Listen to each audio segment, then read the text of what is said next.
Bonjour et bienvenue dans le flash d'information.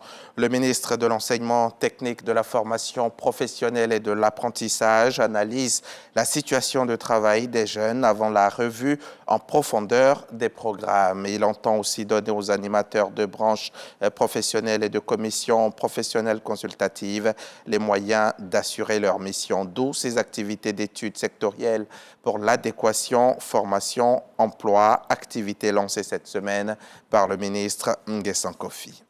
Le bloc opératoire de l'hôpital général de Pricro dans le IFU est désormais totalement opérationnel pour le plus grand bonheur des populations. Ce sont les cadres de la région qui ont mis en commun leurs forces pour régler le problème qui existait encore. Désormais, Pricro soignera ses malades sur place. Plus question de les évacuer dans les centres de santé d'autres villes. N'est-ce pas, Léon Brokwame? Hôpital général de Pricro, région de l'IFU.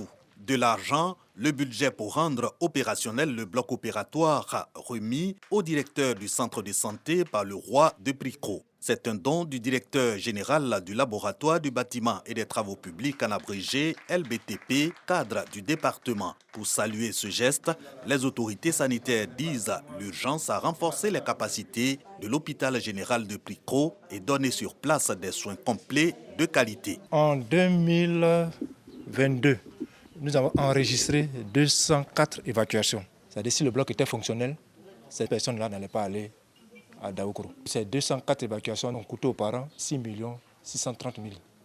Donc je pense qu'avec l'ouverture du bloc, ça au moins, ça peut soulager les parents.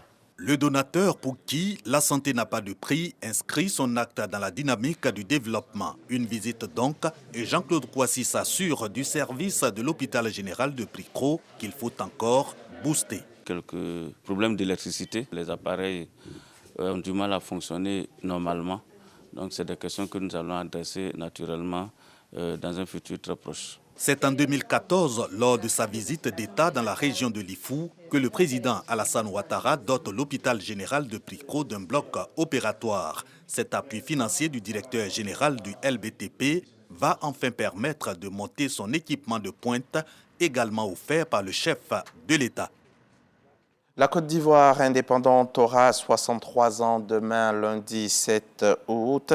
La célébration qui était prévue sur l'autoroute à péage de Grand Bassam a été annulée et en lieu et place, on aura droit à une cérémonie de prise d'armes au palais de la présidence de la République.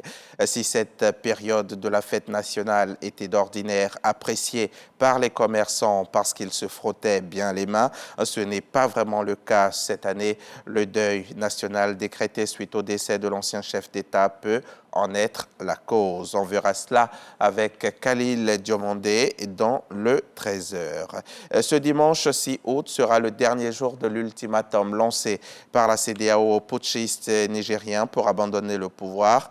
L'organisation ouest-africaine menace les mutins d'une intervention militaire. Grande puissance régionale, le Nigeria pourrait jouer un rôle de leader dans cette opération. Le pays assure d'ailleurs la présidence de la CEDEAO, mais dans le pays, la pression politique est forte sur le chef de l'État, Bola Tinubu. Le Sénat lui a d'ailleurs demandé de privilégier d'autres options. La plus importante coalition d'opposition a dénoncé un projet militaire non seulement inutile, mais irresponsable. 7 mois avant la présidentielle sénégalaise, les députés ont voté hier samedi dans la soirée un texte qui devrait permettre aux deux figures de l'opposition, Khalifa Sall et Karim Wade, de se présenter. Le projet de loi largement adopté permet de leur rendre leur éligibilité, adopté par 124 voix pour, 1 contre et 0 abstention. La réforme du code électoral sénégalais permet à toute personne condamnée et ayant ensuite bénéficié d'une amnistie ou d'une grâce de figurer sur les listes électorales et donc de se présenter aux élections.